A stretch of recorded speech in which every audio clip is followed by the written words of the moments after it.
Good evening. Good evening, ladies and gentlemen. So we thought of starting at 6 p.m., but anyhow, Hyderabad time has changed to 6:45. First time in this term, we are having a session without any rain. Okay, any rain.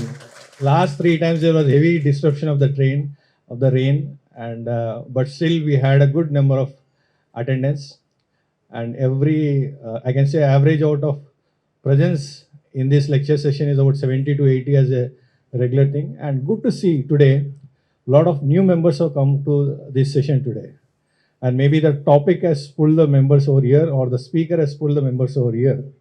Speaker has pulled the members. So I'll just brief about HMA initiative of this year. As you all are aware, Hyderabad Management Association is striving to build the capacity in the managers through the management development programs. And also, HMA is known for bridging the gap between the academia and the industry. So we have various programs for the students.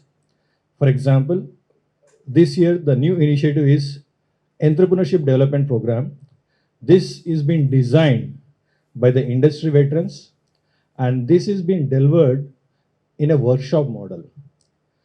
For a students, for a batch of about 70 to 80 students, it will be an immersive workshop so that no student will be passive participant in this one. The objective of EDP is that as Bharat progresses towards 2047, we not only need the job seekers, but also job givers. As Prahlad sir said, use the word of job generators. So this program is to open up the mindset towards entrepreneurship.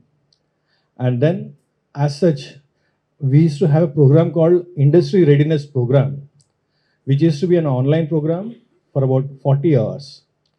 And then we made it to 30 hours workshop model. And it is also based on some scientific parameters. For example, we picked up the gap report, which is given by World Economic Forum of 2025 about the qualities required in the workforce for next 5 to 10 years. That has been made as a baseline. And also, we have aligned this with National Education Policy, which is NEP 2020. If you see that recently we heard about we should move out of Macaulay mindset, of which has been instilled in Indians since 1835. So NEP talks about the holistic growth of a student.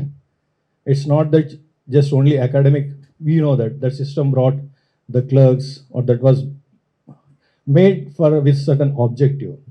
So what we are doing in Saksham, the program for the students who want to get jobs, we have devised a program which is completely to build the person holistically with the corporate to the campus to corporate plus community development. So both the things have been integrated. And also this goes as a giving back to the society from HMA for the people who cannot afford these programs, like government college, aided college. So this is one of the giving back to the society in terms of capacity building in the society. And also, yesterday COP30 happened, and India has announced that we met a lot of targets in terms of renewable energy. And also, we are much ahead of what we planned or what we signed in 2016 at Paris Climate Pact. So today, if we look at all the governments across the globe are governed by the ESG goals, and India by SEBI norms. HMA is trying to bring a program which will build capacity in corporates so that rather than they outsourcing these ESG compliance to third-party companies, they can do their own ESG accounting at their own place. So this program is devised for a 2-day session. We are trying to make it for 1 day, but it's very difficult. So it will talk about what are the climate goals of Bharat, and we will talk about the ESG framework global level. And also we are going to address on the climate financing or climate funding which is available. And then the most important point is how to calculate the carbon credit points. As you all are aware of these carbon credit points. These can be measured, all the corporates, and then these are traded off globally. As we have seen earlier, CSR was an indicative, then it was made it mandatory.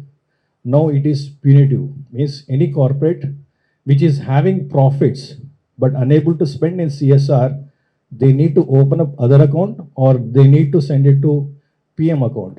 Otherwise, they'll be penalized. That is the status of your CSR. Coming to ESG, it is mandate. As the CEOs are having the challenge of implementing or growing the revenue by adapting to the new technologies, at the both the time, they also been asked to reduce the emission levels. So we are trying to build the capacity in the managers through this ESG program. Likely it will happen in December second week when Bharat is going to celebrate the national convention, the energy week, what we call National Energy Week from 14th December onwards. So these are some of the new initiatives of HMA and we welcome all the new members. We have opened up WhatsApp communication with the members criteria and we'll also be forming a group of HMA on LinkedIn. On one of these days, we'll open up these members so that you all can connect with each other on LinkedIn and we'll move one step after one step of having from passive. Let us see how we can engage the members to know each other and build the relationships. So this is about HMA initiatives. And today I'll welcome Sri Charan and the topic is very interesting topic and people call them Gen Z. We call this as,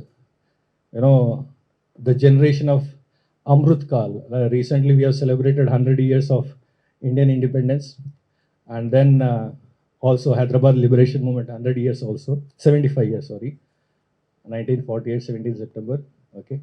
And then when we talk about this generation, how to constructively channelize their energy as architects of 2047, that's a big challenge for the people who are driving the corporates today and also at SMA level. So I leave it to Sri Charan to address us. And before that, I hand over to Shivram. Thank you. Thank you once again.